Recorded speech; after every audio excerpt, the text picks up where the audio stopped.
దివ్య ప్రియతమని కృపా విశేషం వలన గాడ్ స్పీక్స్ అనే మహాగ్రంథాన్ని చదవడం ప్రారంభించాం. ఇంకా మనం మూల గ్రంథంలోకి ప్రవేశించలేదు. పరిచయం 1వ భాగం మనం చదువుతూ ఉన్నాం. నిన్నటి రోజున బాబావారి సంక్షిప్త జీవిత చరిత్రని చదువుకుంటూ నవజీవనం మొదలైన ఆ సందర్భంలో మనం ఆగాం. The travels and spiritual disciplines of those 2 years were among the most difficult which Baba's disciples have ever undergone. బాబా శిష్యులు అనుభవించిన అత్యంత కఠోరమైన కష్టాలలో ఆ 2 సంవత్సరాలలో వారు చేసిన ప్రయాణాలు మరియు ఆధ్యాత్మిక శిక్షణలు తప్పనిసరిగా ఉంటాయి. అంటే వాళ్ళ జీవితం మొత్తం తీసుకుంటే అత్యంత కష్టమైన ఏ సమయం అని అడిగితే ఇదిగో ఈ 2 ఏళ్ల సమయము అని చెప్పచ్చు. Those who participated in the journeys were tired, thin and drawn as they emerged in late 1951. ఈ ప్రయాణాలలో పాల్గొన్నవారు 1951 చివరిలో బయటకొచ్చినప్పుడు అలిసిపోయి బక్క చిక్కి నీరసపడిపోయారు. అంటే అంత కఠోరమైనటువంటి ఆ శారీరక శ్రమకు వారు లోనయ్యారన్నమాట. The detailing of the events and their significance must await a more extensive work, but the onlooker cannot help but conclude that in this obscure phase there was established a major blue print for a future individual and social development of the race. ఈ సంఘటనల వివరాలు మరియు వాటి ప్రాముఖ్యతను వివరిస్తూ మరింత విస్తృతమైన గ్రంథం ఒకటి రావాల్సి ఉంది. అయితే వచ్చింది అప్పటికి రాలేదు. 1955లో రాస్తున్నప్పటికీ బాబూజీ రాసినటువంటి న్యూ లైఫ్ అనేటువంటి ఇంత పెద్ద గ్రంథం అది అప్పటికి రాలేదు. రావాల్సి ఉంది అని చెప్తున్నాడు ఆ వివరాలతో. కానీ జాతి యొక్క వ్యక్తిగత మరియు సామాజిక అభివృద్ధికి సంబంధించిన రూపురేఖల నమూనా చిత్రం నిగూఢమైన ఈ దశలో రూపొందించబడిందని సూపరులు గ్రహిస్తారు. ఏం జరిగిందయ్యా అంటే భవిష్యత్తు తరాలు వాళ్ళ తలరాతను ఆ 2 ఏళ్లలోనూ ఆయన డిసైడ్ చేసేసాడు. ఒక నమూనా రూపురేఖలు తయారు చేశాడు ఆయన నవజీవనాన్ని ఆయన జీవించి చూపడం ద్వారా. On October 16, 1950, Baba has stated at Mahabaleshwar, "My old life places me on the altar of Godhood and divine perfection." October 16, 1950 నాడు మహాబలేశ్వర్లో బాబా ఇలా ప్రకటించారు, నా పాత జీవితం నన్ను దైవత్వం మరియు దైవీ పరిపూర్ణత్వం అనే పీఠం మీద ఉంచుతుంది. అది నా పాత జీవితం. My new life makes me take the stand of an humble servant of God and his people. నా నవజీవనం భగవంతునికి మరియు అతని ప్రజలకు అణకువగల సేవకునిగా ఉండే ధోరణిని నేను అవలంబించేలా చేస్తుంది. అంటే పాత జీవితానికి నవజీవనానికి ఉండేటువంటి వ్యత్యాసాన్ని బాబా చెప్పారనమాట ఆ సందర్భంలో. In my new life I'm the seeker, the lover and the friend. నా నవజీవనంలో నేను అన్వేషకుడిని, ప్రేమికుడిని మరియు నేస్తాన్ని.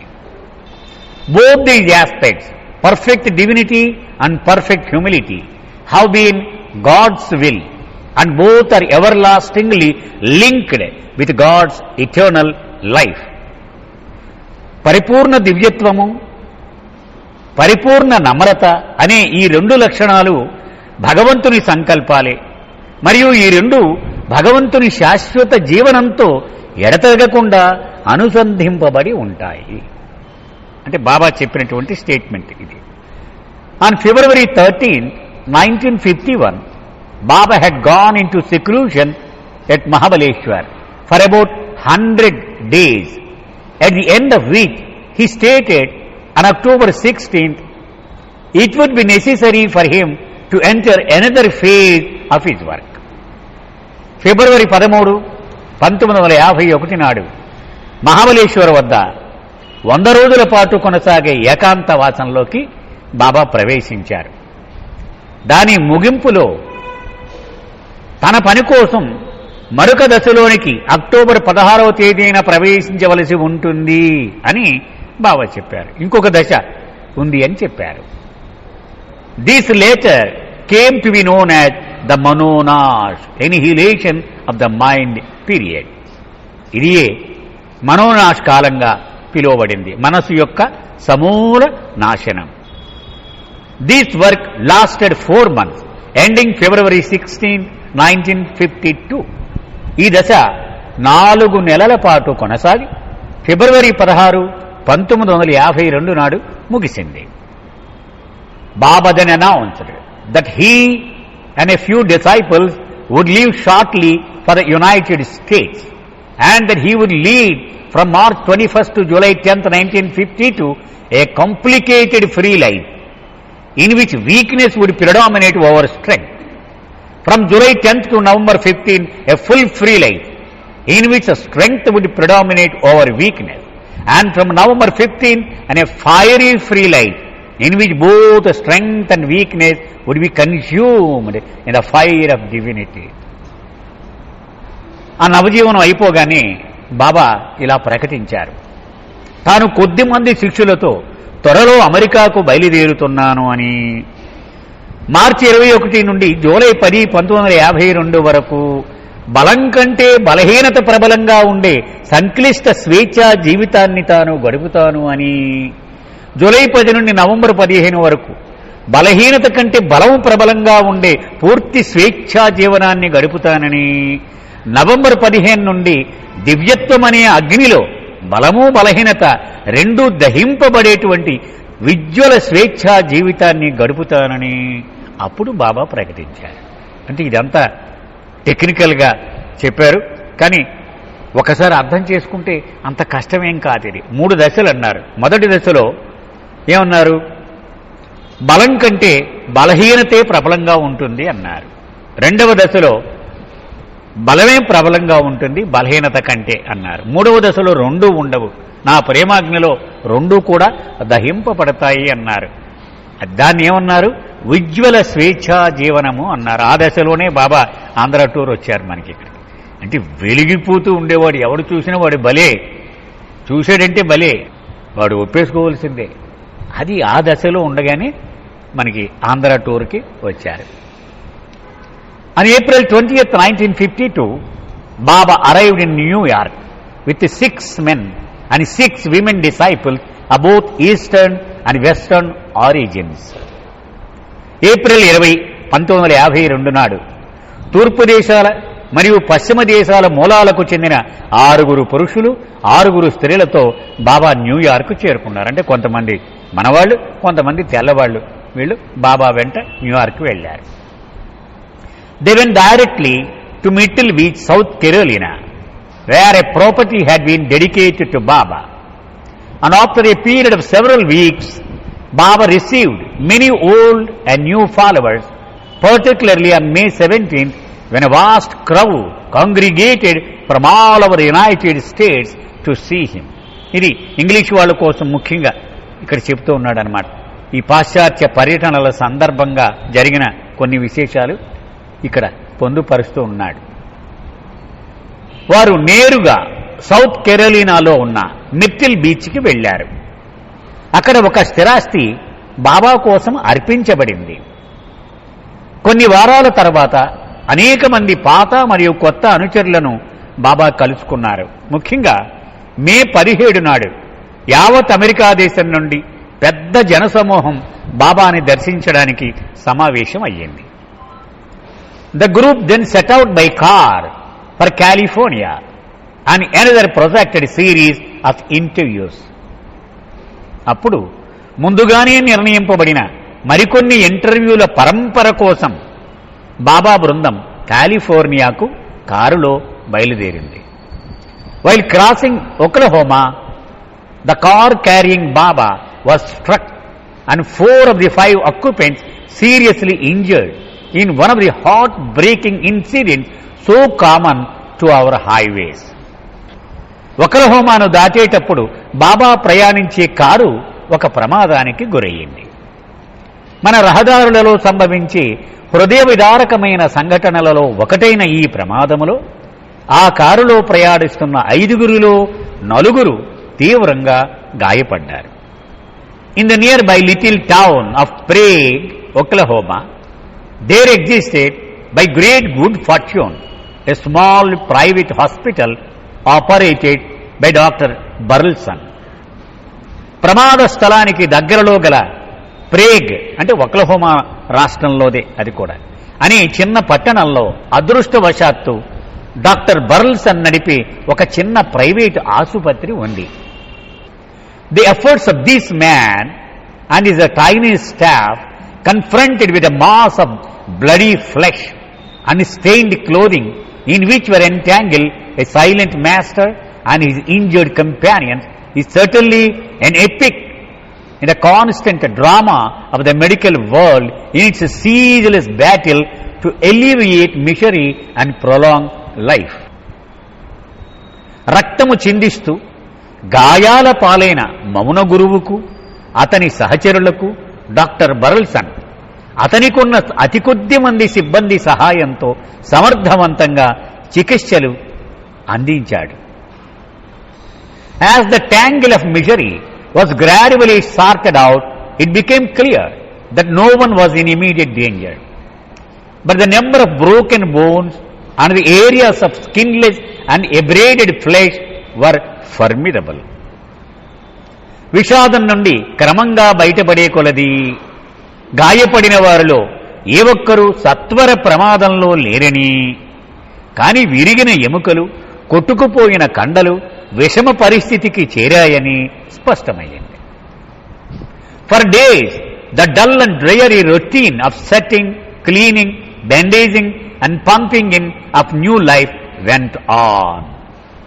తప్పిన ఎముకలను తిరిగి సక్రమంగా సరిచేయడం, శుభ్రం చేయడం, గాయాలకు కట్లు కట్టడం, కొత్త ఊపిరిలోదనం అనే ఈ నిరాశామయమైన దినచర్య కొన్ని రోజుల పాటు కొనసాగింది. అంటే రోజు ఇదే పని, వీళ్ళందరికీ బ్యాండేజీలు మార్చడం, అలాగే ఆక్సిజన్ సప్లై. మెహరా ఉందనుకోండి, ఆవిడికి బ్రెయిన్ ఇంజరీ జరిగింది కాబట్టి ఆవిడికి ఆక్సిజన్ కూడా పెడుతూ ఉండేవారు. Babas broken left leg and arm and severe confusions of the face were not the most severe of the injuries but among the most painful. ఎంత అందంగా రాశాడండి. అంటే మనకి ఆ నేర్పు లేక మనం దీన్ని హర్షించలేకపోవచ్చు. కానీ బాబా యొక్క విరిగిన ఎడమకాలు, చెయ్యి మరియు ముఖంలోని తీవ్రమైన కముకు దెబ్బలు అతి తీవ్రమైన గాయాలు కాకపోవచ్చును, కానీ అవి అత్యంత నొప్పిని కలిగించేవే. After 2 weeks the party return by ambulance to South Carolina and a period of recuperation. 2 వారాల తర్వాత కోలుకోవడానికి గాను అంబులెన్స్లో బాబా బృందం సౌత్ కెరోలినాకు తిరిగి వచ్చింది. How could a great spiritual leader allow such an accident to happen to himself and his followers? Meher బాబా వంటి ఒక గొప్ప ఆధ్యాత్మిక పురుషుడు తనకు మరియు తన అనుచరులకు అటువంటి ప్రమాదం ఎలా జరుగునిచ్చారు అంటే ప్రతివాడు ప్రశ్న వేసేయడమే. Surely he could foresee and prevent it. అతడు నిశ్చయంగా దీనిని ముందుగానే ఊహించి నివారించి ఉండాలి కదా. I wonder how many times these questions have been asked.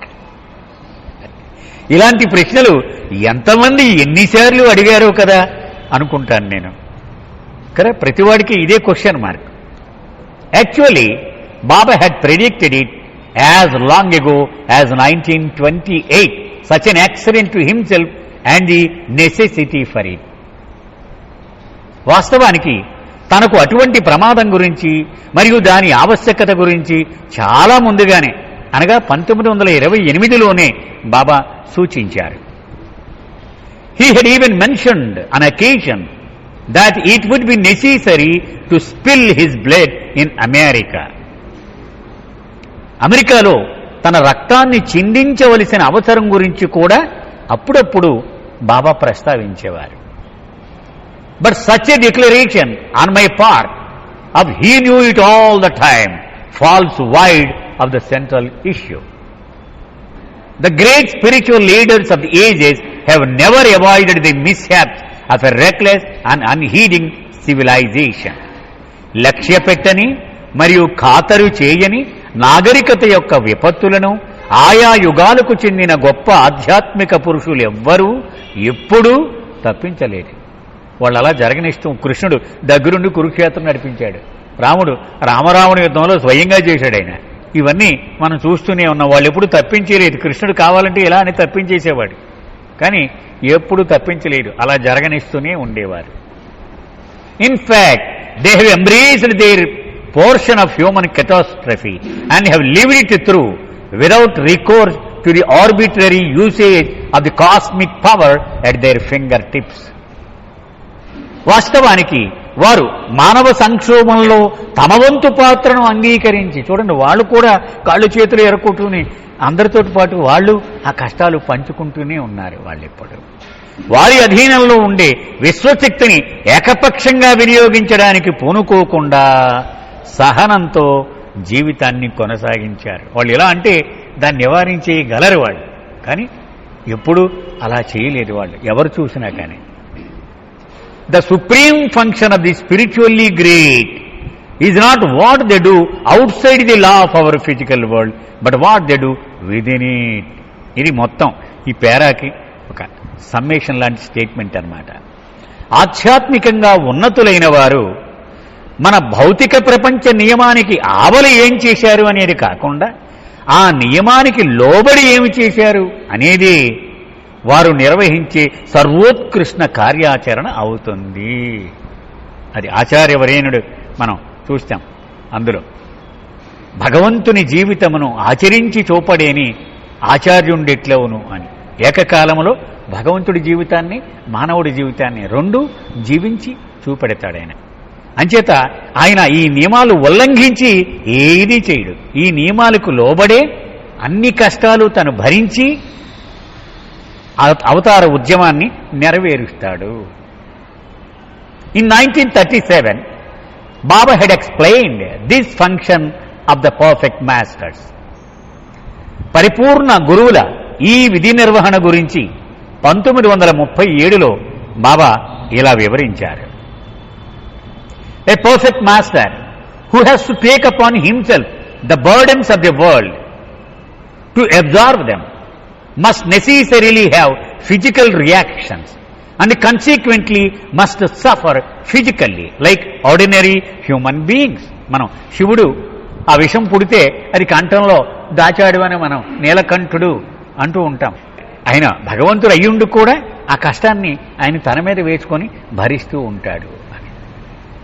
ప్రపంచ భారాన్ని తన మీద వేసుకోవలసిన ఒక పరిపూర్ణ గురువు దానిని భరించాలి అంటే సాధారణ మానవుల వలె భౌతిక ప్రతిస్పందనలను తప్పనిసరిగా కలిగి ఉండాల్సిందే. ఆయనకి కోపం వస్తే, ఆయనకి విసుగు వస్తే, ఆయనకి ఆకలేస్తే, ఆయనకి కాళ్ళు ఇరుగుతాయి, చేతులు ఇరుగుతాయి, ఇవన్నీ ఆయన కూడా లోనవ్వాల్సిందే. మరియు పర్యవసానంగా భౌతికమైన బాధలను తప్పనిసరిగా అనుభవించాల్సిందే. ఖచ్చితంగా చెప్పేశారు బాబా. ఇంకా మరొక సందర్భంలో బాబా చెప్తారు, ఆయన తన అనంతమైన దివ్యానందాన్ని బలిపెట్టుకుని వచ్చాడు ఇక్కడికి. 2 అనంతమైన స్వేచ్ఛను బలి ఇచ్చి వచ్చాడు. ఈ భౌతిక దేహంలో తన అపరితత్వాన్ని బందీ చేసుకున్నాడు. మనం ఎవరూ ఊహించి ఎరుగని పరిమితత్వాన్ని భరించాడు ఆయన. చివరిగా ఆయన బలి ఇచ్చేటువంటి కార్యక్రమాల్లో చిట్ట చివరి బలి ఆయన దేహాన్ని కూడా బలి చెల్లిపోతాడు ఆయన. దానిలో భాగమే ఒకసారి ఎడం చేతి పక్క, ఒకసారి కుడి చేతి పక్క, దాన్ని మొక్కలే చేసుకొని ఆ బాధనంతా మళ్ళీ నిత్యం వహించాడు. చివరి రోజు వరకు ఆ పెల్విస్ పెయిన్ అలాగే మోస్తాడు ఆయన. By submitting themselves to the law of action and reaction, the perfect masters establish that law and are selflessly and willingly subject to it. చర్య మరియు ప్రతిచర్య అనే న్యాయానికి తమకు తాముగా లోబడి ఉండడం ద్వారా పరిపూర్ణ గురువులు ఆ న్యాయాన్ని స్థాపిస్తారు. ఇది యాక్షన్ అండ్ రియాక్షన్. మరియు నిస్వార్థముగా ఇష్టపూర్వకముగా దానికి వసులై ఉంటారు. అది తిట్టుకుంటూ చేయరు, వాళ్ళు ఇష్టపూర్వకంగానే చేస్తారు. But in spite of subjecting themselves to this law, they stand above the law and could read themselves from physical reaction. కానీ ఈ న్యాయానికి తమను తాము వశం చేసుకున్నప్పటికీ వారు మాత్రం దీనికి అతీతంగానే ఉంటారు. What then would be the meaning and purpose of action and reaction? భౌతిక ప్రతిచర్య నుండి తమను తాము విడుదల చేసుకోగలరు. అయితే అటువంటప్పుడు చర్య మరియు ప్రతిచర్యకు అర్థమేమిటి, దాని ప్రయోజనమేమిటి? ఇది బాబా మాటలే ఇవన్నీ కూడా. Perfect masters absorb the dual effects of the universal illusion by taking humanity out of the illusion through liberating mankind from the bonds of action and reaction. చర్య మరియు ప్రతిచర్య అనే బంధనాల నుండి మానవాళికి విముక్తిని కలిగించడం ద్వారా వారిని భ్రాంతి నుంచి బయటపడవేసి పరిపూర్ణ గురువులు విశ్వాత్మక భ్రాంతి యొక్క ద్వంద్వ ప్రభావాన్ని తమలో లీనం చేసుకుంటారు. యాక్షన్ ఇన్యాక్షన్ అని మనం చాలాసార్లు చెప్పుకున్నాం. మనం ఏ యాక్షన్ చేసినా, ఏ కర్మను ఆచరించినా బంధనము, సంస్కారము తప్పనిసరి. ఇంటెలిజెంట్ యాక్షన్ చేస్తే మాత్రము సంస్కారము ఏర్పడకుండా నివారించవచ్చును. నేను చేశాను అనుకున్నంతసేపు తప్పనిసరిగా పర్యవసానంగా ఒక సంస్కారం ఏర్పడుతుంది. నేను కాదు, నా ద్వారా బాబాయే చేశాడు అనుకుంటే కర్త నేను కాదు, కానీ నాకు సంస్కారం అంటదు. ఇంటెలిజెంట్ యాక్షన్ అని మనం చెప్పుకున్నాం. దాని అకర్మ అని కూడా అన్నారు. అది బయటి కర్మలాగే ఉన్నప్పటికీ నిజానికి అది కర్మే కాదు, అకర్మే అవుతుంది. కాబట్టి సంస్కారం రాదు. అటువంటి కర్మలను ఆచరింపజేసి ఈ కర్మ బంధనాల నుంచి బయటపడవేస్తాడనమాట ఆయన. The perfect master absorbs duality in his true existence in order to sublimate it. ద్వంద్వాన్ని పవిత్రీకరించడానికి గాను పరిపూర్ణ గురువు దానిని తన నిజ అస్తిత్వంలో లీనం చేసుకుంటాడు. After additional days of interviews with people in New York, Baba set out by air for a visit with followers old and new in Europe, returning to India in late August 1952. న్యూయార్క్లో ప్రజలకు అదనపు ఇంటర్వ్యూలు ఇచ్చిన తర్వాత పాత మరియు కొత్త అనుచరులను సందర్శించడానికి బాబా యూరప్కు విమానంలో బయలుదేరారు. 1952 ఆగస్టు నెల చివరిలో భారతదేశానికి తిరిగి వచ్చారు. Almost at once, he set out on further journeys in that country to contact a few more musts. But now his activities focalized more on giving spiritual blessing to the great masses who thronged to the locations announced for his public appearances. ఇంచుమించు వెంటనే భారతదేశంలో మరికొంతమంది మస్తులను సాంగత్యం చేయడానికి ఆయన బయలుదేరారు. కానీ ప్రజాదర్శనాలు ప్రకటించబడిన ప్రాంతాలలో, అంటే విజయవాడ, కాకినాడ, ఇలాగ ప్రజాదర్శనాలు, ఏలూరు, ఇవన్నీ తిరిగారు ఆయన ఆ సమయంలోనే. అలా ఎక్కడెక్కడైతే ప్రజాదర్శనాలు ప్రకటించబడ్డాయో ఆ ప్రాంతాలలో గుమిగూడిన పెద్ద జనబాహుళ్యానికి ఆధ్యాత్మిక ఆశీస్సులు ఇవ్వడం మీదే అప్పుడు ఆయన కార్యక్రమాలు ఎక్కువగా కేంద్రీకృతమై ఉండేవి. ఇది ఫైరీ ఫ్రీ లైఫ్లో బాబా చేసిన కార్యక్రమం. అంటే తన చూపును ప్రసరించడం ద్వారా, తన దర్శన భాగ్యాన్ని ఇవ్వడం ద్వారా, తన చేతి ప్రసాదం ద్వారా, తన ఆలింగనం ద్వారా, తన పాద స్పర్శను ఇవ్వడం ద్వారా దైవీ ప్రేమను వీలైనంత మంది మానవాళికి పంచడం, ఆ కార్యక్రమం ఆయన పూర్తి చేశారు.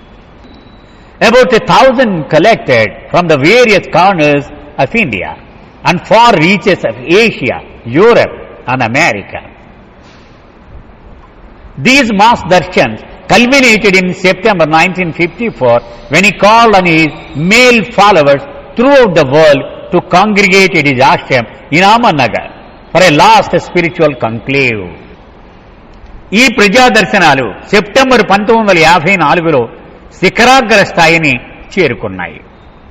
అప్పుడు అహ్మద్నగర్లో ఉండే ఆశ్రమంలో సమావేశం అవ్వాలని ప్రపంచవ్యాప్తముగా ఉన్న పురుష అనుచరులను అంతిమ ఆధ్యాత్మిక సమావేశానికి రావాలని పిలుపునిచ్చారంటే ఇది లాస్ట్ అని చెప్పారు. About 1,000 collected from the various corners of India and the far reaches of Asia, Europe and America. భారతదేశంలోని వివిధ మూలల నుండి, అలాగే ఆసియా, యూరప్, అమెరికాలోని సుదూర ప్రాంతాల నుండి సుమారు 1,000 మంది ఆ సమావేశానికి హాజరయ్యారు. Those who arrived early witnessed on September 12th the congregation of 60,000 souls from the countryside surrounding Ahmednagar to receive Baba's blessing in a form of prasad. ముందుగా వచ్చిన వారు అంటే ఈ సమావేశానికి ముందు రేపు నుంచి సమావేశాలు అయితే ముందు రోజు చేరుతూ ఉంటాం కదా, 2 రోజుల ముందు. ఎందుకని ఎప్పుడు పడితే అప్పుడు రైలు విమానం ఉండదుగా, దూర ప్రాంతాల్లో వాళ్ళు 2 రోజుల ముందే వచ్చేస్తూ ఉంటారు. అలా ముందుగా వచ్చిన వారు సెప్టెంబర్ 12 నాడు అహ్మద్నగర్ పరిసరాల్లో గల పల్లె ప్రాంతాల నుండి ప్రసాద రూపంలో బాబా నుండి ఆశీస్సులు పొందేందుకై వచ్చిన 60,000 మందితో కూడిన జన సమూహాన్ని చూశారు. అంటే ఇతను అప్పటికి ఏలూరు విశేషాలు చూసి ఉండడు. ఇతను ఏలూరులో కూడా ఒక రోజునే 60,000 మంది దర్శించుకున్నట్టుగా మనకి రికార్డ్ అయి ఉంది కూడా.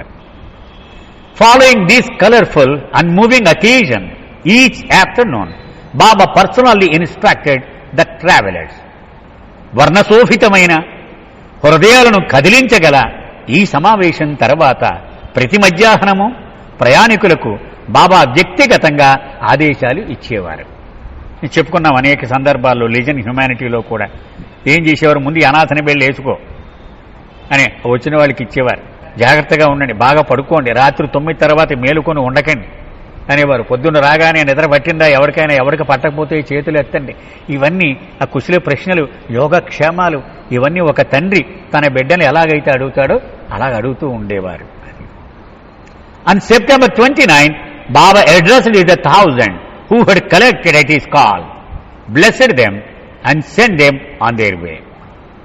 సెప్టెంబర్ 29 నాడు తన పిలుపు మేర హాజరైన 1000 మందితో సంభాషించారు మరియు వారిని ఆశీర్వదించి తిరిగి పంపించి వేశారు.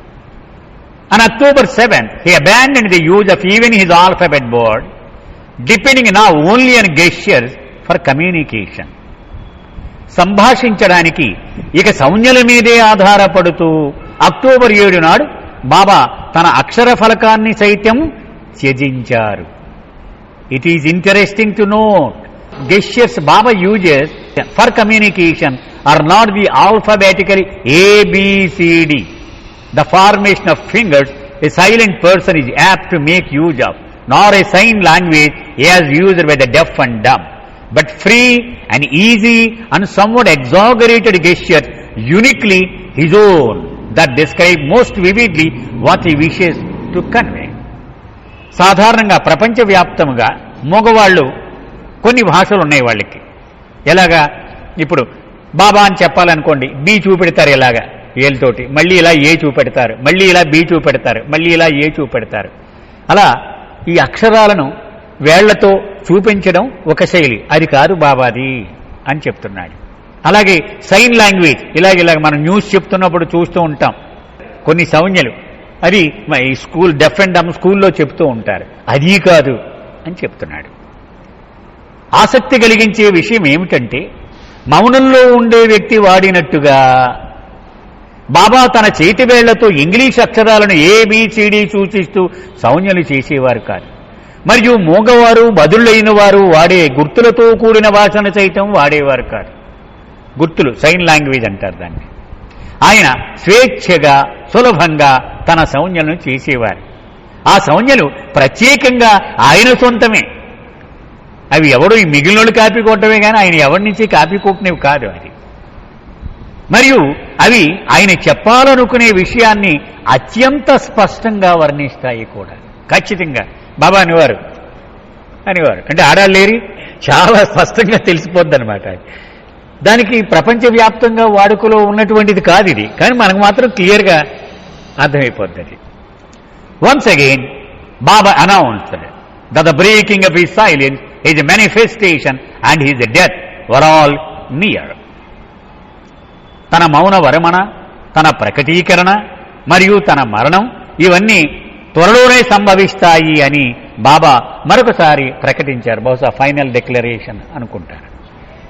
బాబా has said that when he break his silence, he will speak only one word, the word of words, which will penetrate the hearts of men. తాను మౌనాన్ని విరమించినప్పుడు మాటలకే మాటైన ఒకే మాటను తాను ఉచ్చరిస్తానని, అది మానవుల హృదయాలలోకి చొచ్చుకొని పోతుందని బాబా చెప్పారు. అది మనం చెప్పుకున్నాం. అమెరికాలో ఒక ఆడిటోరియంను కూడా బుక్ చేశారు. బాబా మౌనం చేసినప్పుడు దాన్ని మైకులు పెట్టి ఆయన మాట్లాడిన మాట ప్రపంచం అంతా బ్రాడ్కాస్ట్ చేయడానికి ఏర్పాట్లు కూడా చేశారు. అలా పోస్ట్ పోన్ చేసుకుంటూ పోయారు. అది కూడా మనం చెప్పుకున్నాం. thus in collaboration with Murshid Adus, I have tried to bring up to date once again the eventful life of Avatar Meher Baba. పై విధంగా ముర్షిద్ అడ్యూస్ భాగస్వామ్యంతో ఆసక్తి కలిగించే సంఘటనలతో కూడిన అవతార్ మెహర్ బాబా యొక్క జీవితాన్ని మరొకసారి తాజాపరచడానికి నేను ప్రయత్నించాను. అంటే ఇదివరకే పర్ఫెక్ట్ మాస్టర్ ద పర్దం వచ్చింది, కానీ దానికి మరిన్ని వివరాలు జోడించి మరింత ఫ్రెష్గా ఉండేటువంటి కొన్ని సంఘటనలను ఇందులో కలిపి నేను దాన్ని ఫ్రెష్ చేశాను. మళ్ళీ ఇప్పుడు ఆవిడ సాయంతో it is left to history to sort out and weigh in the perspective of accumulating events the significance of his life and actions.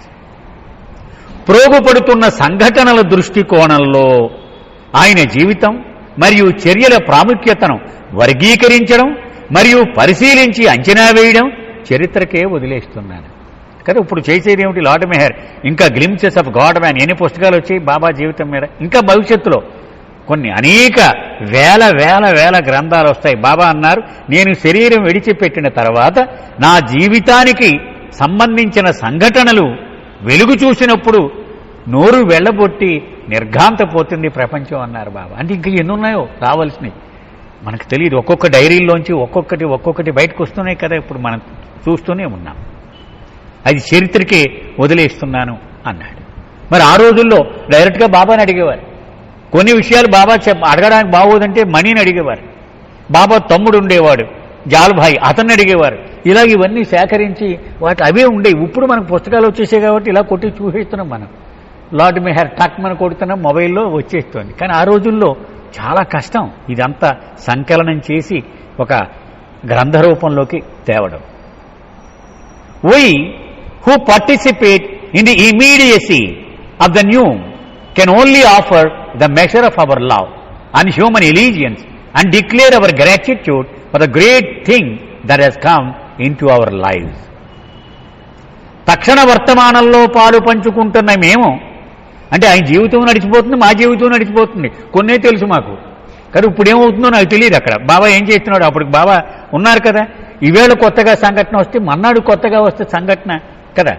అంచేత తక్షణ వర్తమానంలో పాలు పంచుకుంటున్న మేము కేవలం మా ప్రేమను మరియు స్వామిభక్తిని మాత్రమే అర్పించగలం మరియు మా జీవితాలలో ప్రవేశించిన ఈ గొప్ప భాగ్యానికి కృతజ్ఞతను ప్రకటించగలం. ఎంత అదృష్టం దక్కింది మాకు, దానికి థ్యాంక్స్ చెప్పగలం. అంతవరకే. ఇది డాన్ ఈ స్టీవెన్స్. ఇది మొదటి పరిచయం అయిందండి.